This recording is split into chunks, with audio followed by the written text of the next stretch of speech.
अला सय्यदना व मौलाना मुहम्मदिन मअदनिल जूद वल करम व आलिहि व बारिक व सल्लिम सलातु व सलामुन अलैका या रसूलल्लाह। ए बाबू, ए बैठो, जाओ। ये दीनी महफिल है, इस महफिल का अदब हर हाल में बहाल रहना चाहिए। नाते पाक आपने सुनी, बहुत अच्छा काम किया। नाते पाक सुनना ये इश्क़ रसूल की अलामत और पहचान है। नाते पाक पढ़ने से दिल रोशन होता है, नाते पाक पढ़ने से बीमारियां दूर होती हैं, नाते पाक पढ़ने से जिंदगी में खुशियां आती हैं। नाते पाक पढ़ना चाहिए, लेकिन उससे भी बड़ा काम है मुस्तफ़ा की बात सुननी चाहिए। आक़ाए दो जहां अलैहिस्सलाम की तालीमात, उनके इरशादात को सुनना चाहिए, बड़ा काम है। तो आपने एक काम किया और दूसरा काम आप करें कि गौर से दीन की गुफ्तगू समाअत करें। ज्यादा नात खानी सुनने से होता क्या है कि आदमी दीन की बातें नहीं सुन पाता है और उस नात खानी से दूसरी लज्जतें मिलने लगती हैं, लोग दूसरी तरफ मुड़ जाते हैं। इसलिए हमारे बुजुर्गों ने कहा था कि नाते पाक हो मगर बिल्कुल मुख्तसर हो, 2 4 5 6 अशार हो, उसके बाद फिर दीनी गुफ्तगू हो, फिर 5 अशार पढ़े जाए, फिर दीनी गुफ्तगू हो। जिस तरह हमारे इस अंदाज को गैरों ने लिया, गैर मुस्लिमों के यहाँ भी बहुत बड़े बड़े इज्तिमात होते हैं, यानी बड़ी बड़ी मजलिसें उसके यहाँ होती हैं। उनके यहाँ वहाँ भी वही हाल होता है कि कुछ देर वो लोग गाते हैं, फिर एक लंबी स्पीच देते हैं, फिर थोड़ा गाते हैं, फिर स्पीच देते हैं। उन लोगों ने हमारे मामूलात को ले लिया और हम उनके मामूलात को ले लिए। जैसे वो पहले करते थे, सिर्फ गाते थे, और आज भी बहुत सारी जगहों पे 24 घंटे गाते ही रहते हैं। वो 70 72 घंटे एक ही लफ्ज की रट लगा के रखते हैं। 15 घंटे नहीं, 75 घंटे इस तरह से वो लोग उसी एक बात को रटते रहते हैं। और हम लोगों ने उसके अंदाज को अब ले लिया है कि 2 4 4 5 घंटे तक सिर्फ ना सुनते हैं। अल्लाह तबारक व तआला इस महफिल को कबूल फरमाए। बहुत ज़बरदस्त महफिल माशाअल्लाह, चारों तरफ एक सैलाब नज़र आ रहा है। अगर यह सैलाब थोड़ा सा रुक जाए और जिन बुजुर्गों के आस्थाने पर हम लोग हाजिरी देते हैं उन बुजुर्गों की ज़िंदगी को सुन ले, तो फिर ज़िंदगी में जो एक बेचैनी है, ज़िंदगी में जो एक इस्तराब है, मुमकिन है कि उस इस्तराब का खात्मा हो जाए। हमारे बुजुर्गों ने प्रैक्टिकल में इस्लाम समझाया है। इस्लाम कहते किसे? इसी का नाम अल्लाह के वली हैं, जिन्होंने बात से कम और अमली तौर पर इस्लाम को लोगों के सामने पेश किया। जो कुछ कुरान में है और जो कुछ हदीस में है, उसको अगर समझना हो तो अल्लाह के नेक बंदों की जिंदगी का मुताला करना होगा। बस सिर्फ एक बात मैं शुरू में कहना चाहता हूँ, आखिर क्या वजह है कि दुनिया में लोग तो लाखों करोड़ों, लेकिन किसी की इतनी पहचान नहीं हो पाती है जितनी पहचान अल्लाह के नेक बंदों की होती है। हम लोग अपने समाज के लोगों को बहुत जल्द भूल जाते हैं और भूल जाना चाहिए, क्योंकि जो लोग पैदा हुए हैं वो मरने के लिए ही पैदा हुए हैं। इसलिए मौत को ज्यादा सीरियस नहीं लेना चाहिए। चाहे बाप मरे या औलाद मरे या बीवी मरे या दोस्त मरे, कोई भी मरे, ज्यादा सीरियस लेंगे तो बंदा पागल हो जाएगा और बहुत दिनों तक उसको याद रखेंगे तो आप दिमागी तौर पर कमजोर हो जाएंगे। जैसे जिस बेटे को अपनी माँ से शदीद मोहब्बत होती, अगर वह माँ मर जाए तो वह सख्त मोहब्बत बेटे को पागल बना देती है, वो कोई दूसरा काम करने के काबिल नहीं रह जाता। बहुत सारे लोग हैं जो गैर फित्री मोहब्बत करते हैं। जैसे बहुत सारे लड़के अजनबी लड़की से मोहब्बत करते हैं। अगर शदीद मोहब्बत हो गई, लड़का मरा या लड़की मरी, तो एक दूसरे के बगैर नहीं जीना चाहते हैं, वो भी फांसी के फंदे पर लटक जाते हैं। अक्सर व बेशतर ऐसा देखा जाता है। तो मौत को सीरियस नहीं लेना चाहिए, क्योंकि मौत एक नेचुरल सिस्टम है जिसके बगैर दुनिया नहीं चलेगी। हर कोई पैदा होने वाला मरने के लिए ही पैदा होता है। हम लोग माँ बाप की मोहब्बत में पागल हो जाते हैं, औलाद की मोहब्बत में सीरियस हो जाते हैं, और कोई मर गया तो फिर हम खुद मर जाते हैं। बहुत सारे ऐसे केसेस आते हैं कि मेरे गांव में एक औरत ससुराल में मरी, उसकी माँ को जब खबर मिली तो माँ खुद ही उस सदमे को सह नहीं पाई, वो खुद मर गई। एक घर से दो दो लाश कभी कभी निकलती है। तो मैं जो कहना चाहता हूं कि इस्लाम ये नहीं कहता इस कदर सीरियस उसको लिया जाए। दफनाने के बाद फरिश्ते कब्र की मिट्टी को लेकर रिश्तेदारों के चेहरे पे फेंक देते हैं और कहते हैं कि जाओ इसको भूल जाओ, ये अपने अंजाम को पहुंच गए, अब तुम अपनी फिक्र करो, अब तुम अपनी फिक्र में लग जाओ। यही वजह है कि जो लोग खूब रोते थे, सर के बाल नोचते थे, मगर कब्रिस्तान से वापसी के बाद अपने मरहूम को वो भूल जाते हैं। ये दुनिया का सिस्टम है, भूलना एक बहुत बड़ी नेमत है अल्लाह। अगर मुसीबतें जिंदा रहें तो आदमी पागल हो जाए, इसलिए मुसीबतों को इग्नोर करना है, भूलते जाना है और मुस्तकबिल पे नजर रखनी है। अगर आप नहीं भी करेंगे तो भी अल्लाह रब्बुल इज्जत का सिस्टम ऐसा है कि आपको भूल जाना है। जैसे 8-12 घंटे की गहरी नींद आती है, जरा तवज्जो से सुनेंगे कि आखिर हम दिल्ली जब जाते हैं तो अकबर की कब्र का तलाश क्यों नहीं करते, बाबर की कब्र क्यों नहीं ढूंढते, हुमायूं की कब्र हम क्यों नहीं तलाश करते। हम जब दिल्ली जाते हैं तो महबूब इलाही की कब्र तलाश करते हैं, कुतुबुद्दीन बख्तियार काकी की कब्र तलाश करते हैं। हम जब दिल्ली जाते हैं अब्दुल्ला शकरबार की कब्र तलाश करते हैं। 22 ख्वाजाओं की चौखट और राजधानी है दिल्ली हिंदुस्तान की, उसके बावजूद हम राजाओं की कब्र पे नहीं जाते, हम सिर्फ अल्लाह के नेक बंदों की कब्र को तलाश करते हैं। आखिर इसमें रीजन क्या है? उनके गए हुए 800 साल हो गए, उनके दुनिया छोड़े हुए 900 साल हो गए, मगर फिर भी हम उनको भूल नहीं पाए। सरकार गौसे आजम के इंतकाल किए हुए 800 साल से जायद हो गए। अल्लाह के वली इंतकाल किए, बाद इंतकाल अपनी कब्र में वो जिंदा है, वो अपने मुरीदों और अपने मानने वालों को देखते हैं, मुश्किल कुशाई करते हैं, ये एक दूसरा मैटर है। लेकिन इंतकाल हुआ, उनके जनाजे की नमाज हुई, उनको कब्र में डाला गया, मौत का मजा उसने चखा।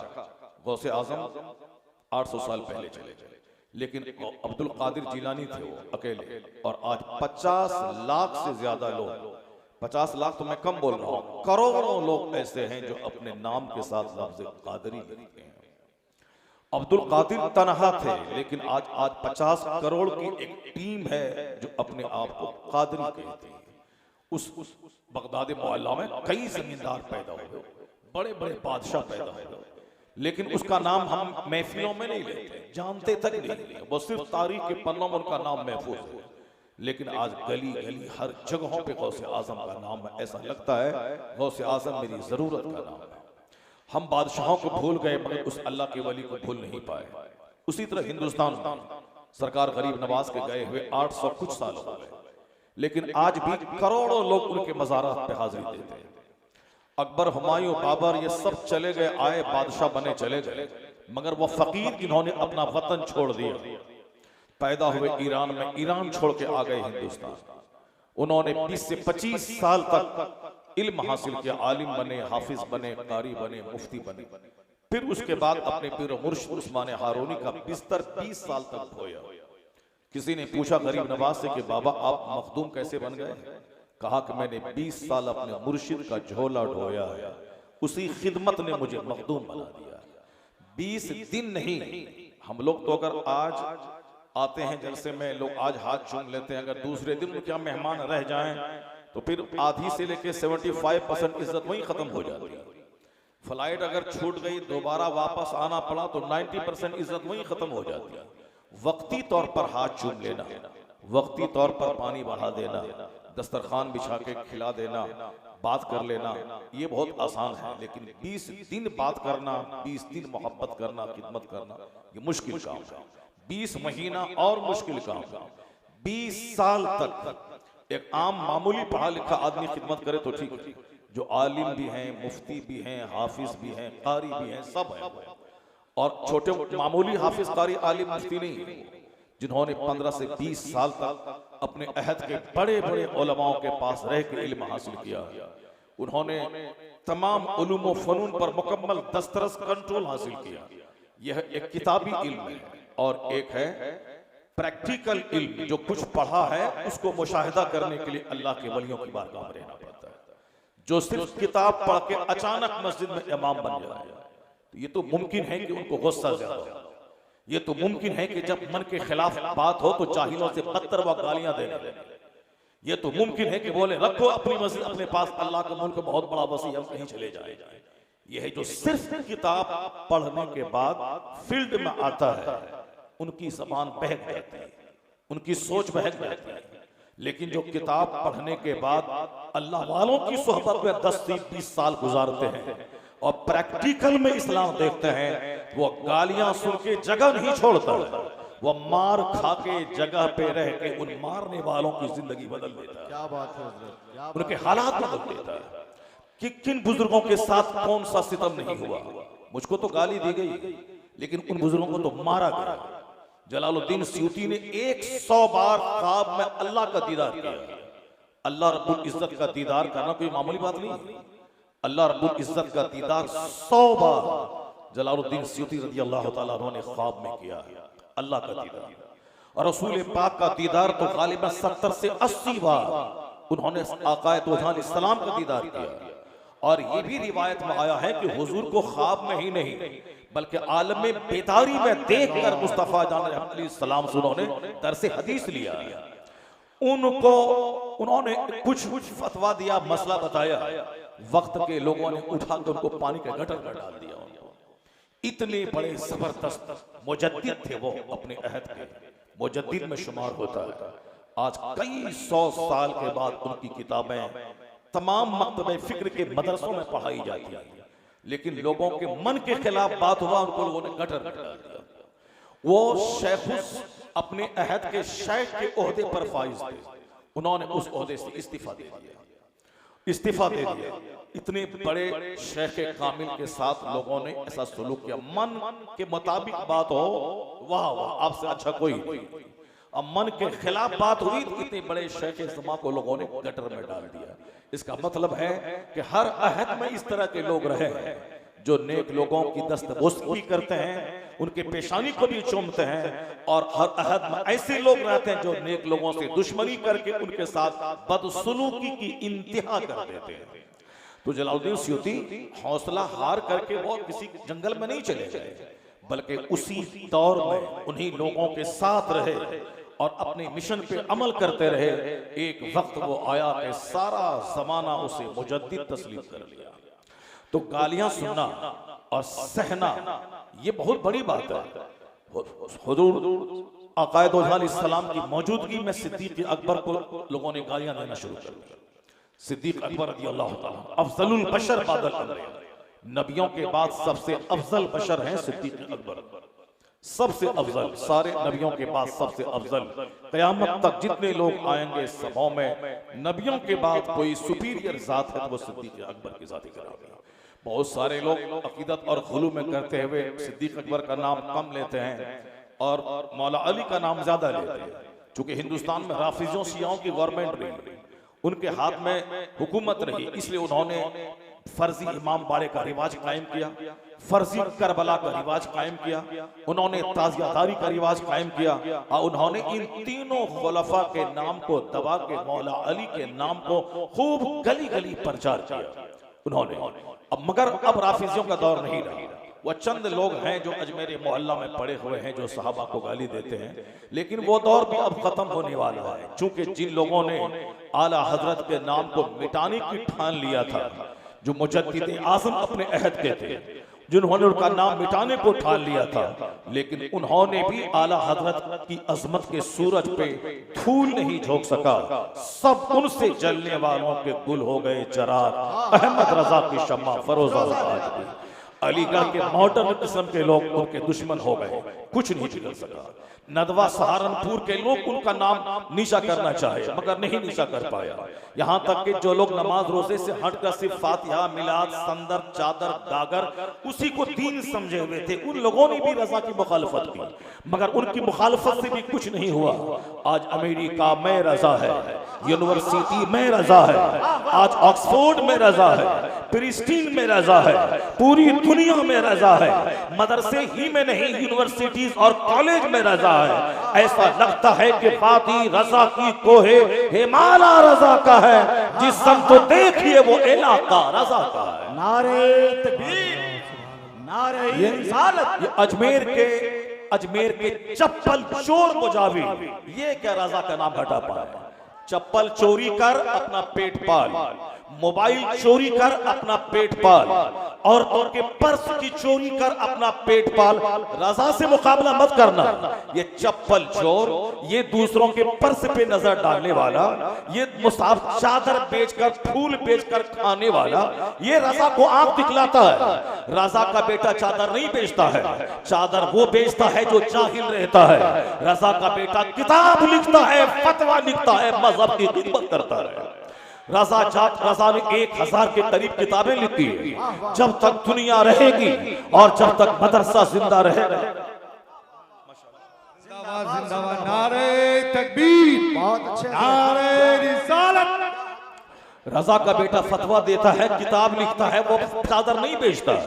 लोगों ने देखा कि जिस आला हजरत ने व्हाट्सएप का जमाना नहीं था, उस वक्त में यूट्यूब नहीं था, उस वक्त में फेसबुक नहीं था, मोबाइल का दौर नहीं था, लेकिन आला हजरत के पास दुनिया के अक्सर हिस्सों से फतवा आते थे और आला हजरत हिंदुस्तान के सौदागरान में बैठकर अमेरिका के लोगों के फतवे का जवाब देते थे। अफ्रीका से फतवा आता था, उनका जवाब देते थे। ये करामत थी कि जो काम यूट्यूब फेसबुक के जमाने में नहीं हो रहा है, वो काम आला हजरत के अहद में हुआ था। वह मरजाए खलाइक थे और आला हजरत जाते जाते फूल बेचने वाले बच्चों को नहीं छोड़ा, वह मुफ्ती आजम हिंद को छोड़ के चले गए, हुजूर हुज्जतुल इस्लाम को छोड़ के चले गए। वह हुज्जतुल इस्लाम जो बदअकीदों से मुनाजरा करके अहले सुन्नत व जमात का चेहरा चमकाता था, जिनका चेहरा ऐसा चमकीला था कि काफिर देखता तो कलमा पढ़ के मोमिन हो जाता था। रजा का बेटा मुनाजिर था, वह मुहद्दिस था, वह फकीह था। उन्होंने पूरे हिंदुस्तान, बर्रे सगीर, पाकिस्तान, बांग्लादेश, इंडिया और इससे बाहर के मुसलमानों की रहनुमाई का हक अदा कर दिया। रजा ने मुफ्ती आजम हिंद को छोड़ा जो 30-30 किलोमीटर दूर पैदल चल के मजहब अहले सुन्नत की खिदमत की है। आर्याई समाज के लोगों से मुनाजरा किया है। जो मुर्तद हो चुके थे मुसलमान, उन लोगों के पास जाके दोबारा उनको कलमा पढ़ा के मोमिन बनाया है। पंडितों से मुनाजरा किया है, कभी साइकिल पे चलकर, कभी बाइक पे चलकर, कभी तांगे पे चलकर, कभी बैलगाड़ी पे चलकर, कभी पैदल चलकर। तो रजा ने फूल बेचने वाला बेटा नहीं छोड़ा। रजा ने मुफ्ती आजम हिंद जैसा आलिम इस्लाम के जबरदस्त मुफ्ती को छोड़ा है। चादर पे चप्पल चोरी कर और चरस पी, भांग पी, ये चरसी रजा के बेटे को आग दिखलाने चला है। नहीं, तेरा नहीं चलेगा, कुछ दिन तक चला ले। इसलिए कि रजा का नाम एक इनकलाबी नाम है। हिंदुस्तान में हर तरफ अखाड़े थे, हिंदुस्तान में हर तरफ केला गाड़ करके लोग फर्जी इमाम बाड़ा बनाता था। लेकिन अल्हम्दुलिल्लाह रजा ने जो तहरीक छेड़ दी, सुन्नत की एहया की तब तहरीक, कुरानी तालीमात की तहरीक, तो फिर क्या हुआ? आज उलमाए कराम ने उनके मिशन को लेकर जो हिंदुस्तान में खिदमतें की, आज वह फर्जी इमाम बाड़े का दौर खत्म हो गया। अब हुसैन की शहादत के जिक्र की महफिल मुनक्किद होने लगी। वरना पहले जाहिलों की तरह उन राफिजियों के तौर पर लोग अमल करते थे, मगर फर्जी करबला आज मिट रहा है। फर्जी इमाम बाड़े का दौर खत्म हो गया है। आज सबीलें लगाई जाती है, हुसैन की शहादत का पर खिताब हो रहा है, गली गली महफिलें मुनक्किद हो रही है। अपने उस बहादुर योद्धा को सलामी पेश की जा रही है। उनकी शहादत का मातम नहीं होता है, मातम बुज़दिल करता है, मातम काहिल करता है। हम सुन्नी अपने शहीदों का मातम नहीं करते, हम उनकी बहादुरी का खुतबा पढ़ते हैं, हम उनके सब्र का खुतबा पढ़ते हैं, हम उनके इस्लाम के तहफ़्फ़ुज़ करने को दाद देते हैं कि हुसैन ने अपना घर नहीं बचाया, अपने बेटों को नहीं बचाया, सब कुछ लुटा के इस्लाम बचाया। हमें नाज है उनकी शहादत पर, हमें फख्र है उनकी शहादत पर। करोड़ों मिलके जो काम न करे वह तन्हा हुसैन ने कर दिया है। तो हमें हुसैन की शहादत पे नाज है। काला कपड़ा पहन के हम गम नहीं मनाते हैं, हम सीना नोच करके हम मातम नहीं करते हैं। मातम तो बुज़दिल करता है, हम तो शहीदों की शहादत पे नाज करते हैं। बुज़दिल वो चरसी करेगा, वो अजमेर का भांग और शराब पीने वाला, वो हुसैन आजम का नाम लेकर दो टुकड़ा खाएगा, वो हुसैनी नहीं है। वो लोग जो राफिजी हैं वो हुसैन के कातिल हैं, जिन्होंने हुसैन आजम को कत्ल किया और बाद में सर के बाल नोचकर अपने जुर्म पे पर्दा डालने के लिए मातम करना शुरू किया। हकीकत में वो मातमी लोग हैं, वो हुसैन आजम के वफादार नहीं, वही हुसैन आजम के कातिल है। ये चला है रजा को आंख दिखलाने। रजा का बेटा मुफ्ती आजम हिंद बना, उनका बेटा बेटा हुज्जतुल इस्लाम बेना। और जब वो दोनों जाने लगे तो मुफस्सिर आज़म हिंद को छोड़ के चले गए। मुफस्सिर आज़म हिंद ने कुरान की तफसीर की, मदरसा मंजर इस्लाम चलाया, हजारों उलमा पैदा किए, आलिमों की टीम पूरे हिंदुस्तान, पाकिस्तान, बांग्लादेश, यहाँ तक कि अमेरिका, यूरोप में भेज दिया। हर तरफ मसले के आला हजरत की धूम मचने लगी। तो मुफस्सिर आज़म हिंद के बाद लोग कहते थे अब क्या होगा बरेली का, अब क्या होगा, अब वहां फूल बेचा जाएगा, चादर बेची जाएगी। नहीं नहीं, गौसे आजम का फैज आला हजरत के खानदान पे ऐसा है कि मुमकिन है कयामत तक गौसे आजम का फैज रहेगा और उस खानका की अजमत का सूरज कभी कहन में नहीं आएगा। मुफस्सिर आज़म हिंद जाते जाते करोड़ों मुरीदों का मुर्शिद बरहक, उलमा का सरदार अख्तर रजा का अज़हरी ताजुल शरिया को छोड़ के चले गए।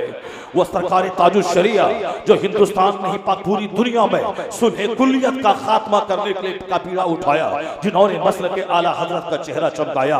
मैं कहता हूं ए मुजाविर, तू चप्पल चोरी कर रजा के सलाम पे पहरा मत लगा, रजा के मानने वालों को गालियां मत दे, मार मत। इसलिए कि कल जब तेरी रोजी रोटी पर हम आई थी तो तुमने कोर्ट में रजा के फतवा रजिया का सहारा लेकर तुमने अजमेर की आमदनी में अपना हिस्सा पाया था। उस वक्त तुमको देवबंद याद नहीं आया, सहारनपुर याद नहीं आया, उस वक्त तुमको नदवा याद नहीं आया। जब पेट की बारी आई तो रजा का फतवा याद आया और उसी फतवे ने तुझको बचाया है, तेरी रोजी रोटी को बचाया है। नारे रिसालत या रसूल अल्लाह, मसलके आला हजरत, इश्क मोहब्बत, इश्क मोहब्बत, आला हजरत, इश्क मोहब्बत, इश्क मोहब्बत, उलमाए सुन्नत जिंदाबाद, फैजाने सरकारे ताजुल शरिया। नहीं रोक पाएगा तुम, नहीं रोक पाओगे तुम रजा के शेरों को। तेरे हाथ में मैनेजमेंट है, तेरे हाथ में पुलिस है, तेरे हाथ में वहां का नज़्म व नस्क है। तो तुमने पुलिस का सहारा लेकर ज़ायरीन पर तुमने हमला करवाया, तुमने उसकी पीठ को तुमने तोड़ दिया, उसके सर को तुमने फाड़ा। वक्ती तौर पर इक़्तिदार का गलत इस्तेमाल का, तन्हाई में बैठ के सिर्फ सोच ले कि रजा का एहसान क्या है। जिस वक्त आज से 100 साल पहले खतरनाक आंधी वहाबियत की चली थी सऊदी अरबिया से कि गैर मुस्लिम बड़ा खड़ा बुत को पूजता है और ये हिंदुस्तान का सुन्नी मुसलमान पड़े हुए बुत को पूजता है, यानी उस आंधी ने हम सबों को बुत परस्त कहा था। ये कबर पुजवा है जो कबर को पूजता है, ये कबर पुजवा है जो कबर का तवाफ करता है। अगरचे आला हजरत ने कबर के तवाफ करने को हराम लिखा, मगर ये इल्जाम लगाता है कि ये कबर का पूजने वाला गैर मुस्लिमों की तरह उस कबर का तवाफ करता है, उस कब्र को सजदे करता है, उससे मुरादें मांगता है। तो इसमें और हिंदू में क्या फर्क है? वो तो खड़ा बुत पूजता है और ये सुन्नी मुसलमान पड़े हुए बुत को पूजता है। ये जबरदस्त शद्दोमत के साथ इन जालिमों ने कहना शुरू किया। ईद मिलादुन नबी के जश्न को इन लोगों ने कन्हैया के जन्मदिन से तशबीह उन्होंने दिया, खतरनाक जुमले इस्तेमाल किए और नदवा, सहारनपुर और लखनऊ और देवबंद सब मिल करके उस नजदीक तहरीक को परवान चढ़ाया। यहां तक के नजदीक तहरीक को उन्होंने गले लगाकर तक़ियतुल ईमान नामी किताब लिखकर हिंदुस्तान में एक हंगामा बर्पा किया। ये बता दे कि अगर ये तहरीक अजमेर शरीफ पहुंच गई होती तो फिर क्या होता? वहां मज़ारात पे हाजिरी हो पाती, वहां चादरें चढ़ पाती, वहां फूल चढ़ पाते? नहीं नहीं, उस आंधी को कोई रोक नहीं सकता था। ये बता दे कि आज तू चादर चढ़वा के उसके बदले में पेट पाल के मकान खरीद कर, जो काली मोच मुंडा के काली टोपी लगा के गरीब नवाज के मजार का हकदार और मेहनत बना बैठा है, ये बता दे कि आज तेरा पेट कैसे भरता? अगर वह वहाबियत की आंधी चल के आती कोई रोक नहीं पाता। उसके पास दौलतें थी, उसके पास सरवत थी, उसके पास कलम की तलवार थी, लेकिन किसने उस आंधी की कमर तोड़ दी? किसने उस आंधी को बुनियाद से उखाड़ दिया? किसने उनका मुकाबला तने तनहा किया? वो रजा के नेज़े की मार है कि अदू के सीने में हार है, किसे चारा जोई का वार है, ये वार वार से पार है। उस आंधी को तोड़ दिया रजा ने, उसकी हिम्मत को चकनाचूर किया, उसके ताबूत में आखिरी कील ठोक दी। आज अगर महबूब इलाही के आस्ताने की हाजिरी सलामत है, आज अगर इस शहर के मज़ारात की हाजिरी सलामत है, अजमेर मोहल्ला में करोड़ों आदमी की हाजिरी सलामत है, तो इस सदी में एहसान इमाम अहमद रजा का फाज़िल बरेलवी का। नारे तकबीर, नारे रिसालत, या रसूल अल्लाह, मसलके आला हजरत, जिंदाबाद, एहसाने आला हजरत, जिंदाबाद, पैगामे आला हजरत। जिंदाबाद। ये छुप छुप के ये लोग थे, अब खुल के सामने आ गए हैं। याद रखिएगा, आने वाले 50 साल के बाद अजमेर मोहल्ला में वही सलाम जोर से पढ़ा जाएगा जो सलाम मदीने में पढ़ा जा रहा है, जो सलाम गौसे आजम के मज़ार पाक के पास पढ़ा जाता है। मुस्तफा जाने रहमत पे लाखों सलाम, जो हर गली, हर शहर, हर मोहल्ले में पढ़ा जाता है। उसी अजमेर शरीफ की मस्जिदों में फजर के बाद ये सलाम पढ़ा जाता है। जहां उनका कब्जा हटेगा, गरीब नवाज जिस दिन जलाल में आ जाए, गरीब नवाज अपने चहीते इमाम अहमद रजा फाजिले बरेलवी के मसलक पर मजबूती से उस खानका में अमल दखल दे दें, फिर ये मुजाफिरों की छुट्टी होगी, फिर वहां आला हजरत का मसलक आ जाएगा। ये डरता है कि रजा आ गए तो मेरा पेट कैसे भरेगा, जो इसलिए बिदअत को फरोग दे रहा है। वो जानता है कि रजा उसका नाम है। जहां आला हजरत आ गए, बिदअतें मिटने लगती है, सुन्नतें जगमगाने लगती है। जिंदाबाद, जिंदाबाद, जिंदाबाद। इसलिए जो भी जाहिल है, जिसके पास इल्म नहीं है, वो यही चाहता है कि आला हजरत यहाँ नहीं आए, आला हजरत की फिक्र यहाँ नहीं आए। फिक्र आ गई तो तवाफ बंद हो जाएगा, आला हजरत की फिक्र आ गई तो कब्र को सजदा बंद हो जाएगा, आला हजरत की फिक्र आ गई तो औरतों की हाजिरी मज़ार पाक पे बंद हो जाएगी। चूंकि औरतों की हाजिरी जब मज़ार पाक पे होती है, जब वो घर से कदम निकाल के मज़ार पे आती हैं, हर कदम पे उस पर लानत बरसती है। वहां क्या दुआ कबूल होगी? लानतों का अंबार लेके वो घर जाती है। इसलिए आप सबों से मैं कहता हूं, या तो आपकी बेटी औरत होती है, या आपकी बीवी औरत होती है, या आपकी माँ है वो भी औरत है, तो बीवी आती है या माँ आती है या बेटी आती है, या दूसरों के यहाँ जो कुछ होता है उस तमाशा को बंद कीजिए। नहीं देखा 70 साल का आशाराम आज जेल में सड़ रहा है, चूंकि वहां औरतों और मर्दों का इख्तिलात था और वहां मंदिरों में बैठकर बलात्कार का खेल होता है। नहीं देखा जिलेबी बाबा को, जिन्होंने आज रेप के केस में वो जेल में बंद है।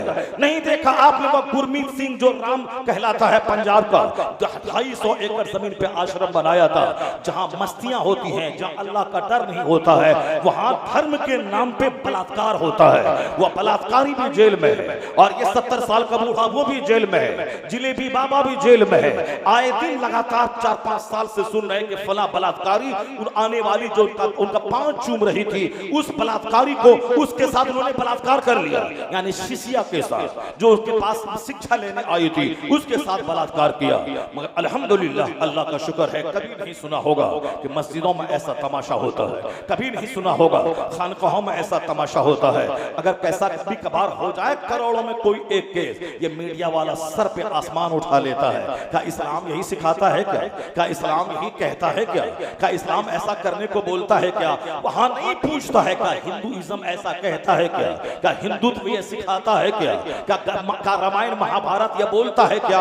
वहां कोई सवाल नहीं करता, यहाँ सवाल करने लगता है। मैं आपसे कहना चाहता हूँ कि जहाँ औरतों की भीड़ भाड़ है, जहाँ पे मर्द नहीं जाते औरतें जाती है, जिस तरह मंदिरों में आज मर्द कम जाते हैं औरतें ज्यादा जाती है, इसलिए वहां क्या होता है ये सबों को मालूम है। मेला ठेला में औरतें ज्यादा जाती हैं, मर्द कम जाते हैं, वहां क्या क्या केसेस होते हैं सबको मालूम है। इस्लाम का इस दौर इसमें एक तुर्रे इम्तियाज इस्लाम का है कि औरतें 5 वक्त की नमाज पढ़ने भी मस्जिद में नहीं जाएंगी, जो नमाज हर मर्द औरत पर फर्ज आजम है, जिसका छोड़ना गुनाह आजम है। जुमा की नमाज पढ़ना ये कितना बड़ा कार्य सवाब है। ईदैन की नमाज किस कदर अहमियत की हामिल नमाज है, मगर जिस नमाज में जमात हो, बड़ी जमात हो, औरतों पे वो नमाज जरूरी नहीं है। ईदैन की नमाज औरतें नहीं पढ़ेंगी, इसलिए कि ईदैन की नमाज घर से बाहर होती है और जहां मर्द आए वहां मर्दों का हुजूम हुआ, औरतें नहीं जाए, क्योंकि औरतों का अपनी इज्जत बचाना ईद की नमाज पढ़ने से ज्यादा जरूरी है, जमात में शरीक होने से ज्यादा जरूरी है अपने जिस्म की हिफाजत करना। इसीलिए औरतों पे ईद की नमाज वाजिब नहीं है, वो नहीं पढ़े उसको कोई गुनाह नहीं होगा। मर्द जो बाहर जाके पढ़ेंगे वो घर में रहकर शौहर की खिदमत करें, वही सवाब उनको घर में रहने के बाद मिल जाएगा। जुमा की नमाज औरतें नहीं पढ़े मस्जिद में, वो अपने घर में रहें, शौहर की नमाज पढ़ ले। जुमा का सवाब जो मर्दों को मिलेगा वही सवाब शौहर की नमाज पढ़ने के बाद औरतों को मिलेगा, क्योंकि औरतों को तन्हाई में रहना ज्यादा जरूरी है, उसकी इज्जत की हिफाजत जरूरी है, उसके चेहरे की हिफाजत जरूरी है, उसे मस्जिदों के माहौल को पामाल करने से बचाना जरूरी है, वरना जो कुछ मेला में हो रहा है, जो कुछ मंदिरों में हो रहा है, जो कुछ उनके आश्रम में हो रहा है, वो सारा तमाशा मस्जिदों में होता, वहां नमाज कम होती। ये लुच्चे लफंगे गुटखाखोर जो गली में घूमकर दूसरी औरतों के पर निगाहें पूरी डालते हैं। अभी उर्स के नाम पे हमने थोड़ी सी आजादी दी, यानी हमने आलिमों की बात को ठुकरा दिया, अपने पीरों की बात को ठुकरा दिया, हमने मौलाना की बात को ताक पे रख दिया, हमने अब मसला के आला हजरत के जो दफात हैं औरतों की हाजिरी ना हो, हमने उस दफात को ताक पे रख दिया। तो तमाशा क्या हुआ? तमाशा वही हुआ, तकरीर मेरी लोग कम सुन रहे हैं और लोग चौराहे पे बैठकर दूसरों की बेटी को गौर से देख रहे हैं, आने वाली औरतों को छेड़ रहे हैं। मज़ारात पे वही सब काम हो रहा है जो काम दूसरे लोग अपने आश्रम और अपने मेला ठेला में करते हैं। इधर कव्वाली हो रही है, उधर दर्जनों लड़कियों को लोग भगा के ले जा रहा है और फिर हम मज़ार बुजुर्गों के मज़ार के नाम पे रेप हो रहा है। हम मसले के आला हजरत को तुमने कमजोर किया, वो सारा तमाशा होने लगा। इसलिए इस्लाम ने जुमा की नमाज औरतों पे फर्ज नहीं किया, वरना जो काम आज यहाँ हो रहा है वही काम मस्जिदों में जुमा के दिन होता, वही काम ईदगाह पे होता, वही रोजाना 5 टाइम मस्जिदों में होता। इस्लाम प्योरिटी का मजहब है, इस्लाम पाकीज़गी का मजहब है, इस्लाम तकद्दुस का मजहब है। अगर औरतें बिगड़ गई तो मुआशरा बिगड़ जाएगा, अगर औरत का चेहरा खराब हुआ तो आने वाली नस्लें दलाल हो जाएंगी, आने वाले बच्चे चोर हो जाएंगे, आने वाले बच्चे खलीस हो जाएंगे, आने वाली नस्लें डकैत हो जाएंगी। इसलिए मर्दों से ज्यादा औरतों का नेक रहना जरूरी है, पाकीज़ा होना जरूरी है। चूंकि कानून है जब माँ बहक गई तो बच्चे का बहकना तय है, और जब माँ सैयदा ज़ुलेखा हो 80 साल की उम्र में भी चेहरा गैर मर्द ने नहीं देखा, सर से दुपट्टा नहीं हटा, जब माँ ऐसी हो तो उसका बेटा महबूबे इलाही पैदा होता है। और जब माँ ऐसी हो जो माँ अपने जेवरात को गिरवी रखकर मंजिल इस्लाम की मुदर्रिसिन की तनख्वाह दिलाए, रात में तहज्जुद पढ़े और अपना चेहरा गैर मर्दों से बचाए, अगर माँ ऐसी हो और पाक मुफस्सिर आज़म हिंद जैसा हो, उसी का बेटा करोड़ों मुरीद का मुर्शिद बरहक अख्तर रजा का अज़हरी ताजुल शरिया पैदा होता है। नारे तकबीर, अल्लाहु अकबर, नारे रिसालत, या रसूल अल्लाह, मसलके आला हजरत, जिंदाबाद, बस्ती बस्ती करिया करिया, ताजुश शरिया, ताजुश शरिया, खलीफे ताजुश शरिया। इसलिए इस्लाम ने औरतों के पर्दे का खुसूसी एहतमाम किया है। औरतें मस्जिद में नहीं जाएंगी, औरतें जमात से नमाज नहीं पढ़ेंगी, औरतें ईदैन की नमाज नहीं पढ़ेंगी, औरतें जुमा की नमाज नहीं पढ़ेंगी, वह ज़ोहर की नमाज घर में पढ़ेंगी, क्योंकि उनका पाकीज़ा रहना जरूरी है, उनका सेफ रहना जरूरी है। क्योंकि मर्द के पेट में बच्चा नहीं रहता है, बच्चा 9 महीने अपनी माँ के पेट में रहता है। मर्द अपना दूध नहीं पिलाता है, बल्कि 2 साल तक माँ अपनी छाती का दूध अपने बच्चों को पिलाती है, तो बच्चा ज्यादा अटैच माँ से रहता है। 9 महीने माँ के फिकम में रहता है और 2 साल तक माँ के सीने का दूध पीता है और 10 साल तक माँ की गोद में रहकर माँ का कैरेक्टर बच्चा अपने अंदर में अब्सॉर्ब करता है। इसलिए अगर माँ बहकी रही, बच्चों की जबान बहक जाएगी, बच्चों की सोच बहक जाएगी, बच्चों की फिक्र बहक जाएगी। अगर यह दूध का कतरा खराब रहा तो आने वाला बच्चा हरामखोर पैदा होगा, बच्चा शरीर पैदा होगा, बच्चा दलाल पैदा होगा। अगर माँ सेफ रही तो फिर क्या होगा? 9 महीने जिस पाकीज़ा शिकम में बच्चा रहे उसका बच्चा कुतुब पैदा होगा, अब्दाल पैदा होगा, नमाजी पैदा होगा। नहीं हो गौस आजम तो गुलाम गौस पैदा होगा, गुलाम ख्वाजा पैदा होगा, गुलाम रजा पैदा होगा। समाज से जुल्म घटेगा और समाज शरीफों से बढ़ता चला जाएगा। नारे तकबीर, नारे रिसालत, हमने जो खैरों को देख देख कर अपने मज़ारात, अपने आपको मैंने मेला बना दिया। हमने अब उर्स की तकरीब को हमने औरतों की तकरीब हमने बना दिया। तभी आपने गौर से देखा कि किधर हम जा रहे हैं, किधर हम पहल कर रहे हैं, किस सांचे की तरफ हम बढ़ रहे हैं, किस तरह अपने समाज को हम ले जा रहे हैं। ये उलमाए कराम को पहलू देना होगा, इनकी बात माननी होगी, वरना दूसरों का जो तमाशा होता हुआ उससे बुरा तमाशा अपने यहाँ होगा। मगर अल्हम्दुलिल्लाह हजार खराबियों के बावजूद अगर हमारे यहाँ कोई ओपन ज़िनाकार दुकान खोल के हमारे मोहल्ले में नहीं बैठता है, हमारे ओपन सूदखोर हमारे यहाँ सूद का दरबार लगा के नहीं बैठता है, ओपन शराबी हमारे यहाँ कोई नहीं मिलता है। आप सिखों के घर में चले जाएं, सामने जो सोफा के आगे टेबल होता है उस टेबल पे शराब की बोतलें सजी हुई रहती है ताकि आने वाले लोग आए और शराब पिए। आज तक अब तजुर्बा बताएं किसी मुसलमान के घर में आप दाखिल हुए हैं, वो नमाज नहीं पढ़ते, उनके 10 कमरे में LED टीवी है, वहां 10-10 घंटे तक तक टीवियां चलती है, ये सब कुछ है, ये जुर्म है। हर घर में जब टीवी चलेगी तो बच्चों की सोच समझ नाचने वाली हो जाएगी। चूंकि टीवी पे नाचा जाता है, फिल्में दिखाई जाती है, वहां कॉमेडी होती है, इसलिए बच्चे आजकल ज्यादा फिल्म से करीब हैं, तो बच्चे नाचने से ज्यादा करीब हैं। बच्चे साहब जोकर बनते चले जा रहे हैं, उनकी जबान पे गाने हैं। चूंकि तकरीर तो साल में एक बार होती है, तकरीर तो जुमा के दिन 10 मिनट इमाम साहब करते हैं, और वो तकरीर भी उस वक्त होती है जब तकरीर उर्दू की खत्म हो जाती है, जब अजान सानी होकर खुतबे जुमा पढ़ा जाता है, उस वक्त लोग आते हैं मस्जिद में। तो इस्लाम कैसे सीखेंगे?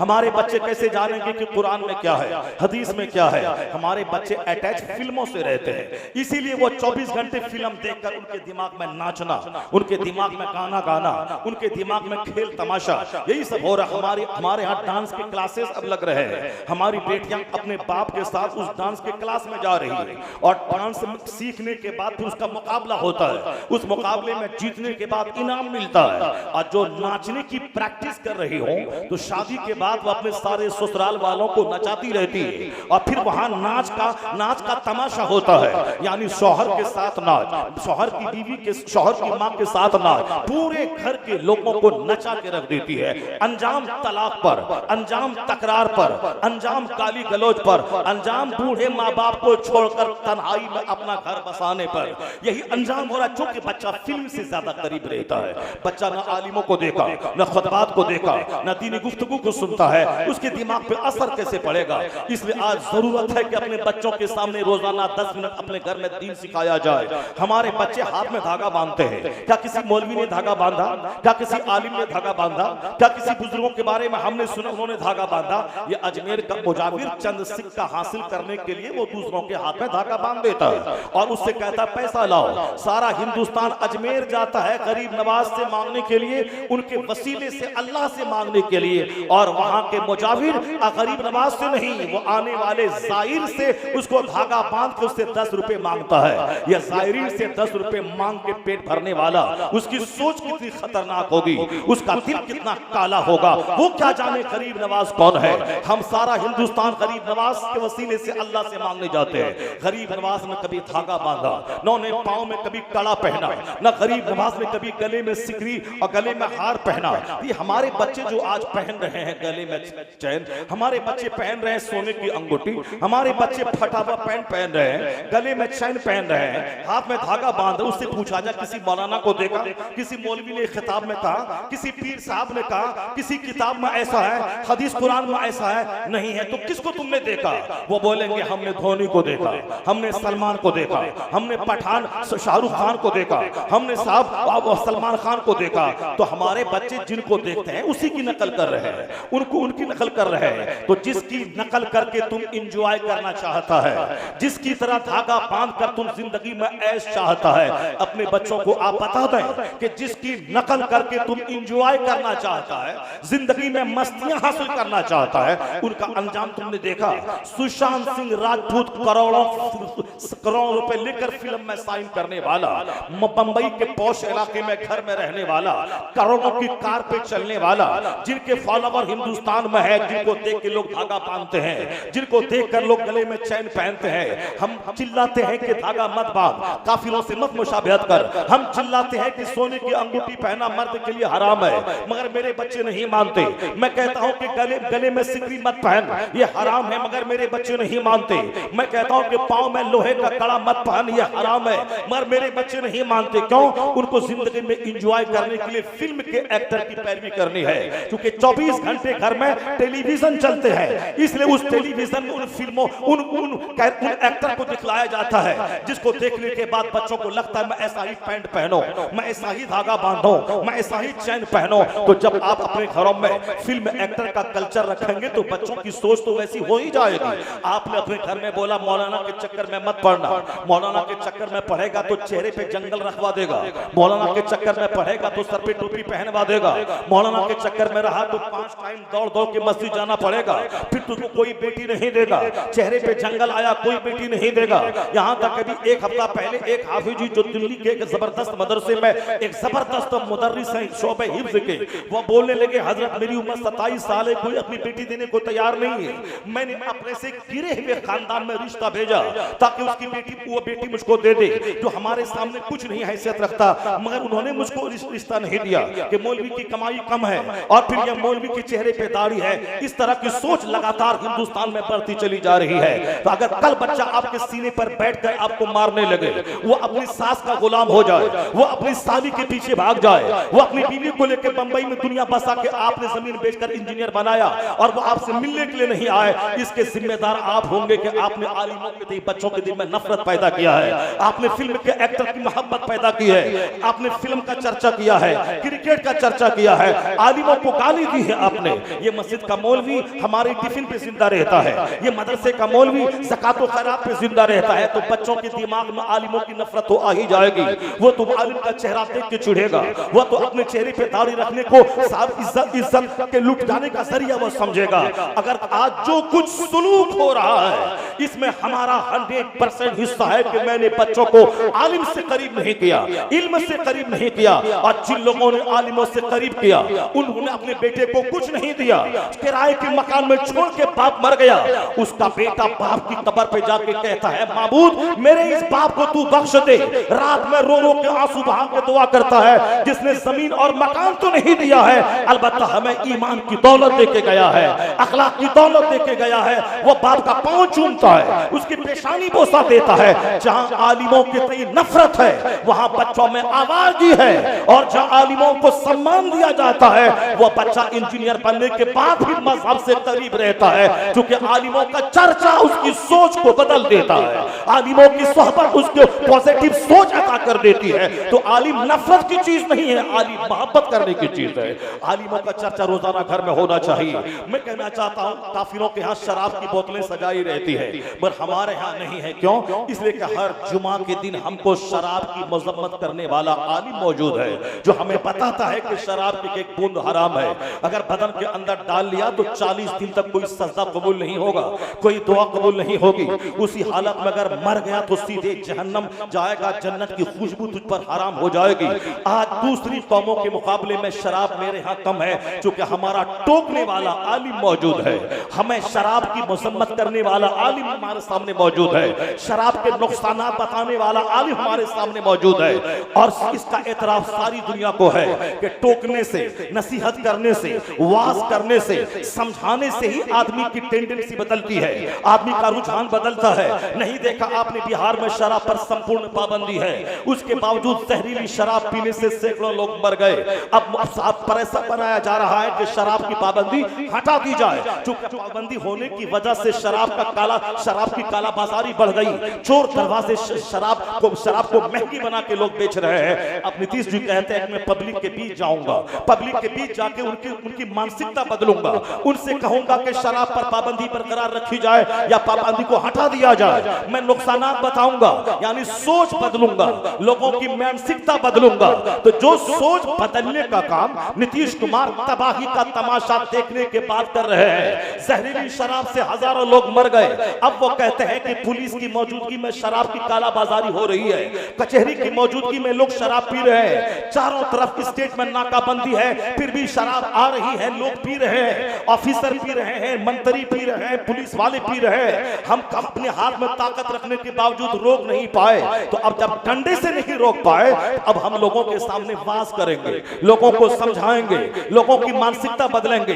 जब तक लोगों की सोच नहीं बदलेगी उस वक्त मुकम्मल तौर पर शराब पर बैन नहीं लग पाएगा। तो जो मानसिकता बदलने की बात आज वो कर रहा है, यही मानसिकता बदलने के लिए जुमा का खिताब हो रहा है, ईद की तकरीरें हो रही है, यही सोच बदलने के लिए जलसा हो रहा है। अब अगर मेरा कोई भाई बोलता जलसा कराने से क्या फायदा हुआ, वो नीतीश कुमार से भी घटिया सोच का आदमी वो है, मुस्लिम समाज का काफिराना सोच वो रखता है। इसलिए कि आज काफिर जो ताकत के बल पे जो चीज बदल ना सके, वह मानसिकता बदलने के लिए वाज का सहारा ले रहे हैं, वह बदलने के लिए साहब वो गुफ्तगू का सहारा ले रहे हैं, उसको बदलने के लिए लोगों के पास डायलॉग का सहारा ले रहे हैं। यही काम 1400 साल से इस्लाम कर रहा है। जुमा का खिताब मानसिकता बदले, ईदैन का खिताब मानसिकता बदले, सीरत के जलसों का खिताब मानसिकता बदले, ताकि एक नामी मोहम्मद है जिससे दुनिया करीब हो गई तो तमाम जराइम का खात्मा हो जाएगा, दुनिया नेकियों से भर जाएगी।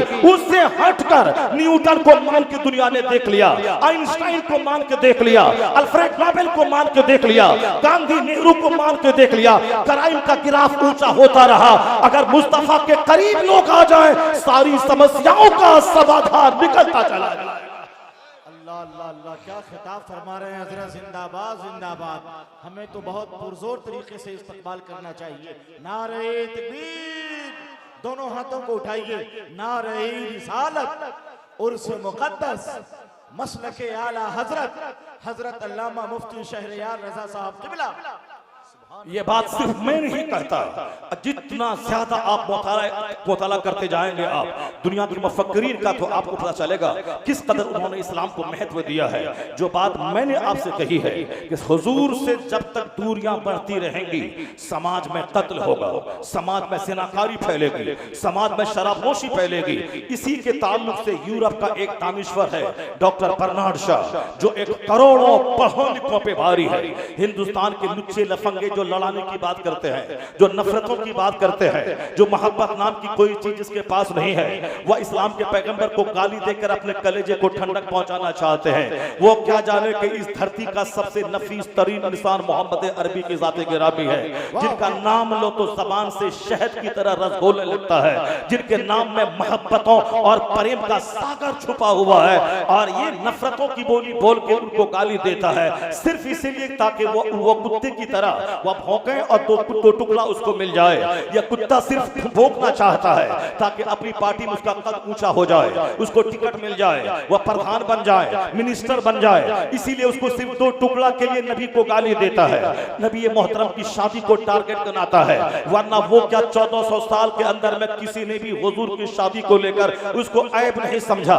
न मक्का के दुश्मनों ने, न मदीना के दुश्मनों ने, न अरब के लोगों ने कभी उसको ऐब समझा, चूंकि अरब का माहौल ऐसा था, वहाँ एक से ज्यादा शादियां होती थी और 7, 8, 9 साल के बच्चों से भी शादियां होती थी। चूंकि अरब का कल्चर आज भी अलग है और हिंदुस्तान का कल्चर आज भी अलग है। हिंदुस्तान में एक से ज्यादा कोई शादी करे तो लोग उसको ऐब समझते हैं, और यहाँ अदल भी नहीं हो पाता है, इंसाफ नहीं हो पाता, एक तरफा झुकाव बढ़ जाता है। लेकिन आज भी अरब में एक शादी वाले को मिस्कीन और फकीर कहा जाता है, और जिनके पास 4 बीवियां हो उसे इज्जत की निगाह से आज भी अरब समाज में देखा जाता है। चूंकि वहां का कल्चर गर्म है, वहां की सोच सीधी है, समाज में इस तरह की रस्में चली आ रही है, इसलिए आज वहां भी 7, 8 साल की उम्र में लड़कियां जवान हो रही हैं, और वहां जो और मर गया, औरतें बेवा हो गई, उसकी शादी का आम माहौल है, तलाकशुदा की शादी का आम माहौल है। ये हिंदुस्तान में हिंदू तहजीब से करीब होने की वजह से हम बेवाओं से शादी नहीं करते, तलाकशुदा औरतों को हम उसको अपमानजनक निगाह से देखते हैं, क्योंकि हम हिंदुआना तहजीब से करीब हैं।